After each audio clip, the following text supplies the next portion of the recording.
Bonjour la gang!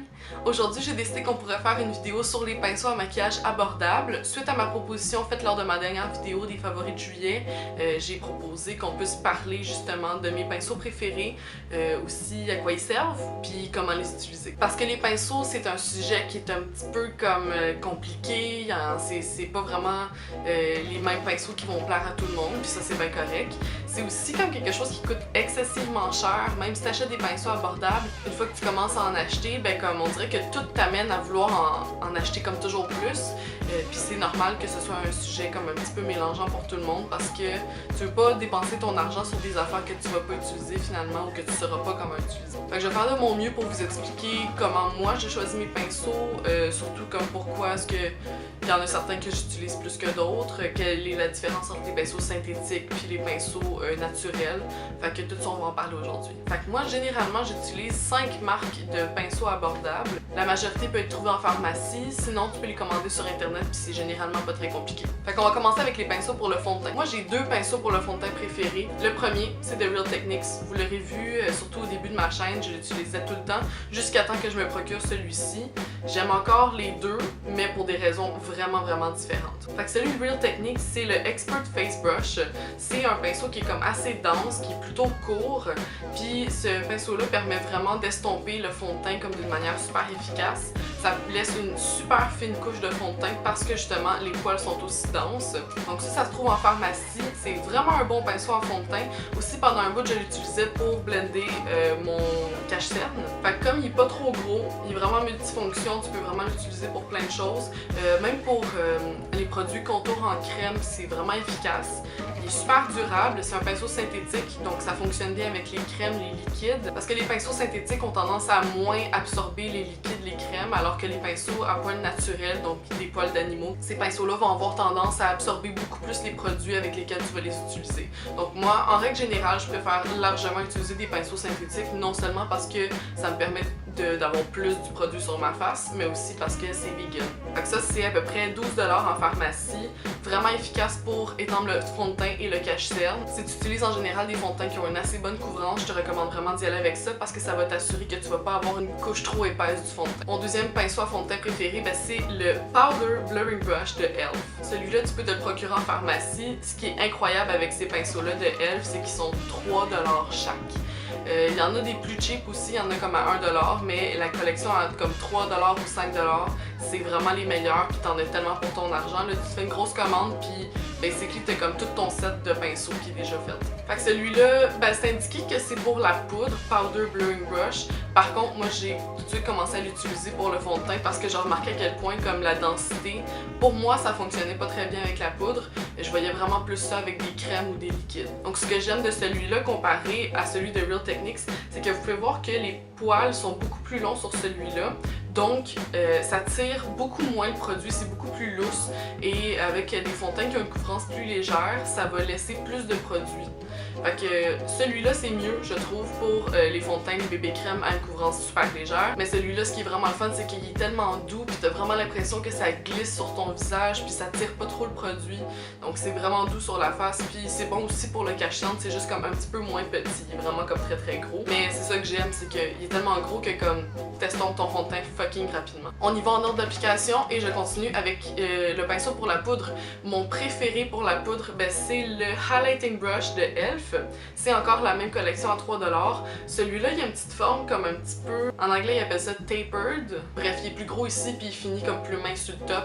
Fait que ça, j'aime vraiment ça pour fixer en dessous de mes yeux et comme tout le reste de mon visage. Mais j'en reviens pas à quel point ce pinceau-là est doux. 3$, c'est vraiment fou. Encore une fois, c'est un pinceau synthétique. Je trouve que la forme, la densité est parfaite pour les poudres. Ça en applique pas trop, mais ça fit parfaitement comme, tu sais, dans les coins de ton nez, en dessous des yeux. C'est vraiment le fun.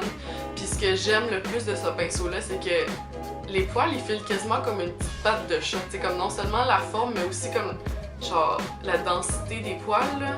C'est comme s'il y avait un petit chat, genre, si vous avez un minou, là, vous le savez, là, c'est comme s'il venait de flatter à la face. C'est tellement fun. Fait que ça, c'est vraiment un de mes préférés, puis ça ressemble vraiment beaucoup à des pinceaux qui sont comme beaucoup plus chers, mais il est juste 3$. Pour appliquer mes bronzers en poudre, ben, j'utilise un pinceau que vous avez sûrement déjà vu, je l'utilise tout le temps. C'est mon pinceau personnel de la collection Bamboo. Ça, c'est vendu chez Jean Coutu parce que c'est la marque maison, mais c'est vraiment un très bon pinceau pour la poudre, pour les bronzers, parce que je trouve qu'il est juste comme assez mince ici, puis il est juste comme assez, c'est comme large, pour bien appliquer le bronzer sans que ce soit comme trop comme mince comme ligne ou trop gros. Ça a une bonne précision, mais ça peut bien estomper aussi. Puis je trouve que ce pinceau-là fonctionne super bien avec les poudres. Avant, j'utilisais ça pour tout. J'utilise ça pour mes blushs, pour fixer ma face, mais maintenant, étant donné que j'ai plus de pinceaux, je l'utilise juste pour le bronzer. Up next, ben, c'est aussi un pinceau que vous avez vu assez souvent sur ma chaîne. C'est le Blush Brush de Real Techniques. By the way, Real Techniques, avant, c'était seulement disponible en ligne, mais depuis à peu près 1 an, c'est disponible dans tous les Jean Coutu. Je pense que c'est aussi dans tous les Pharmaprix. Bref, c'est vraiment facile à trouver maintenant. Ce qui est le fun aussi, c'est que c'est une marque de pinceau qui a été initiée par 2 youtubeuses, Pixie Woo. Allez voir leur channel évidemment. C'est vraiment des bons pinceaux super abordables mais de vraiment belle qualité. Ce que j'aime particulièrement des Real Techniques, c'est que les poils ils tombent pas. C'est vraiment des pinceaux qui restent beaux malgré le nombre de fois que tu vas les nettoyer. Il n'y a pas de poils qui tombent, ils vont pas comme se déformer. Fait qu'ils ont vraiment une belle longévité pour le prix. Fait que le Blush Brush qui est vraiment hot, c'est que c'est un pinceau qui est comme vraiment loose, qui a beaucoup de poils, super doux. Malgré que ça puisse faire peur parce qu'il est assez gros, c'est un assez gros format, ça applique vraiment bien le blush parce que ça diffuse super bien. Tu sais, des fois avec un blush, tu veux pas utiliser comme un pinceau qui est trop comme dense puis comme stiff, tu sais, qui va pas bouger. Tu veux vraiment utiliser quelque chose de loose puis de fluffy parce que ça va l'appliquer de manière plus égale, plus diffuse. Puis même si ton blush est vraiment pigmenté, ça va vraiment travailler à l'estomper de manière super efficace et seamless. Fait que le Blush Brush, c'est vraiment hot. Il y a beaucoup de gens aussi qui l'utilisent pour les bronzers. Moi, c'est juste moins ma tasse de thé. J'aime ça quand mon bronzer est assez pigmenté. Mais les blushs, c'est vraiment hot avec ça. Up next, on passe au pinceau pour les illuminateurs liquides et poudre. Fait que pour les illuminateurs liquides, je l'ai mentionné dans mes favoris de juillet. Il y a ce pinceau NYX. Ça, c'est le pinceau numéro 8. Il n'y a pas de nom décrit, mais c'est un pinceau Duo Fiber. Donc les Duo Fiber, c'est comme des poils qui sont plus disparates et qui sont vraiment faits pour appliquer les choses de manière super légère. Fait que moi, comment j'aime utiliser ce pinceau-là, eux autres, ils recommandent que c'est pour des poudres. Moi, ça me parle pas vraiment, mais avec des illuminateurs liquides, c'est vraiment parfait. Comme ça diffuse bien le produit, ça l'estompe super bien. Celui-là, il est comme un petit peu comme un petit peu slinky, là. Il rebondit bien puis il reprend bien sa forme, donc il est un petit peu stiff mais les poils sont plus disparates, donc je trouve que c'est vraiment parfait pour estomper un produit liquide ou crème. Donc ce que je fais généralement, c'est que je vais mettre l'illuminateur sur mes bajoux puis je vais le blender comme ça. Sinon je peux le mettre sur ma main comme si c'est un produit qui est vraiment pigmenté, puis je peux y aller peu à peu, puis ça l'applique vraiment bien, puis ça fait pas comme des grosses traces de pinceau, ça l'estompe super bien, donc j'adore ce petit pinceau là pour ça. Sinon vous avez sûrement déjà vu mon petit pinceau Setting Brush de Real Techniques. C'est un petit pinceau normalement qui est fait pour poudrer comme les zones plus creuses de ton visage, comme les petits raccoins là. Mais moi je l'utilise exclusivement pour l'illuminateur. Les illuminateurs en poudre particulièrement, donc j'aime bien comme aller chercher mon petit illuminateur puis m'en crisser ses bajoux, crisser sur le nez. Je trouve qu'il est juste assez petit pour être précis, puis il y a juste assez de fluffiness pour pas appliquer trop d'illuminateur, pour pas avoir l'air d'avoir une stripe. Fait que ça c'est vraiment bien pour estomper ton illuminateur. Puis c'est bien aussi, moi ce que j'aime faire pour me donner comme un petit pop de lumière comme dans le coin des yeux, c'est juste comme prendre l'illuminateur ou une ombre à paupières claire avec ce pinceau là, puis je qui reste de même dans le coin de mes yeux, puis ça l'estompe comme super bien là. Parce que des fois si tu te mets quelque chose dans le coin des yeux, ça peut avoir l'air assez intense, mais ça c'est juste comme super diffus puis crémeux, puis c'est juste beau. À Starly Friends, on passe à la catégorie pour les yeux. Fait que si moi j'ai un essentiel que je recommande pour les yeux, ben c'est vraiment un pinceau fluffy. Ici j'en ai 2 qui sont quasiment identiques. Le premier c'est le M502 de Morphe Brushes. Ça s'achète en ligne. Si je me rappelle bien, moi ça fait longtemps que je l'ai commandé, mais si je me rappelle bien, le shipping est quand même assez cher, donc je recommande de comme commander en gang, puis après ça tu sépares les frais de shipping. Donc ce que j'aime beaucoup de ce pinceau là, c'est que justement il est fluffy, puis je l'utilise pour comme, tu sais, mon ombre à paupières de base, pour comme estomper la base comme une couleur assez pâle, puis après ça, comme avec des couleurs plus foncées, c'est pratique pour venir estomper justement. Ça c'est pas comme un travail de précision ce que ça fait ce pinceau là, c'est vraiment que ça vient blender, ça vient comme dissoudre ta couleur. Mais si tu cherches une alternative, je sais pas à quel point c'est moins cher, mais c'est plus facile à trouver. C'est le NYX numéro 17. C'est quasiment la même forme, c'est vraiment semblable. La seule affaire que je dirais, c'est que les poils du Morphe sont beaucoup plus doux, tandis que NYX, comme ça prend une couple de fois que tu nettoies avant qu'ils deviennent comme moins rough sur les yeux. Comme les poils sont un petit peu piquants, fait que c'est pas celui que je préfère utiliser, mais ça fait quand même super bien la job. Ensuite, un autre pinceau pour les yeux que je recommande vraiment d'avoir dans sa trousse d'essentiel, ben c'est le pinceau... Fait que c'est pas écrit.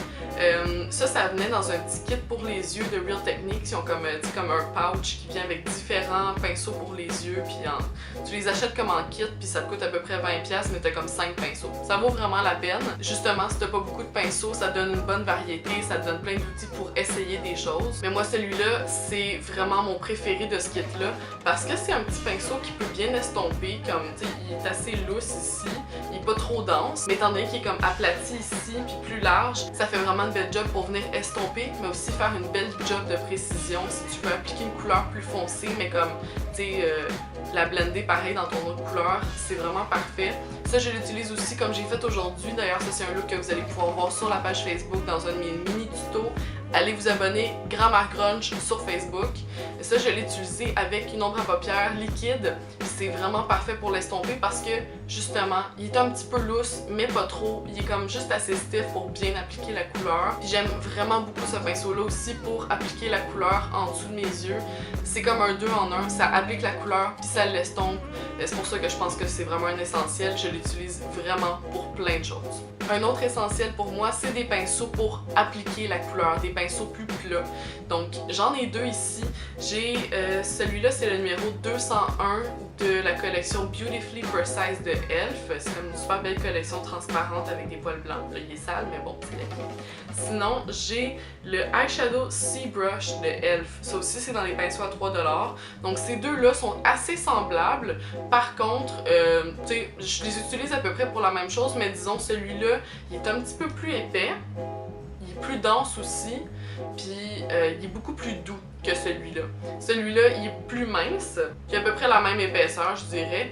Par contre, les poils sont moins denses et sont un petit peu plus lousses. Fait que ce type de pinceau-là, des pinceaux en C, mais c'est vraiment parfait pour appliquer la couleur. Donc ça vient, tu sais, quand tu as ton ombre à paupières, là, ça vient vraiment comme chercher le pigment, puis ça vient l'appliquer de manière comme plate. Fait que ça, c'est parfait quand tu as des ombres à paupières qui ont un petit peu de shimmer, que tu veux vraiment comme pacter sur tes yeux.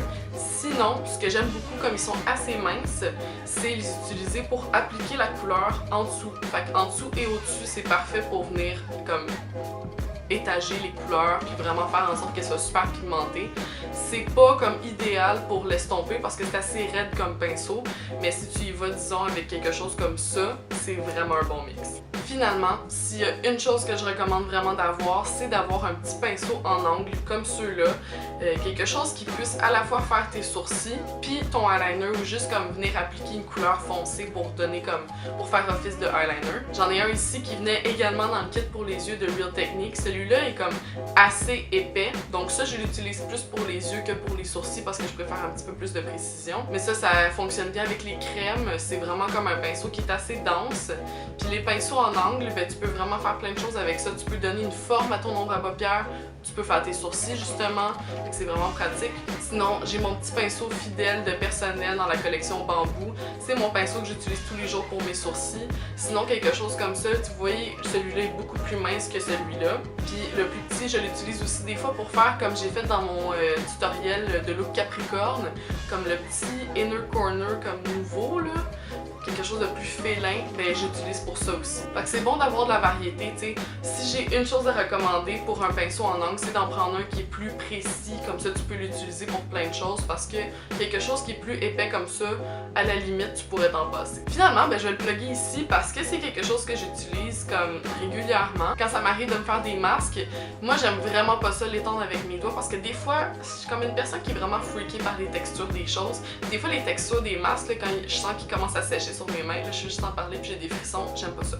Fait que une bonne manière d'éviter ce feeling-là sur les doigts, mais aussi d'économiser du produit parce que tout ce qui reste sur tes doigts, après ça, t'es pas capable de le crisser sur ta face, ben c'est d'utiliser un pinceau qu'on dit à fond de teint Il y a littéralement personne maintenant qui utilise ça pour le fond de teint, peut-être dans les années 90, mais ça c'est passé.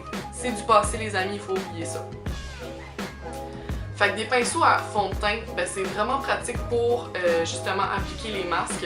Après chaque masque, je le nettoie avec du savon à main, je le frotte dans ma main jusqu'à temps qu'il n'y ait plus de produit, puis après ça, je le laisse sécher tout simplement. Et ça, c'est parfait, c'est plat, puis ça va étendre ton masque, ça va vraiment étirer le produit, ça va faire en sorte aussi que tu vas moins gaspiller dans l'application, tandis que t'en aurais qui normalement te resteraient sur les mains. Fait que c'est vraiment économe, c'est propre, ça te fait vraiment une belle job comme super égal partout, puis écoute, ça coûte pas cher là, un pinceau comme ça, il y en a comme des tellement cheap qui font bien la job. Celui-là, c'est Eco Tools. Je l'avais acheté à l'époque que je pensais que ça serait bon pour du fond de teint. J'étais jeune et folle, mais maintenant, I know better.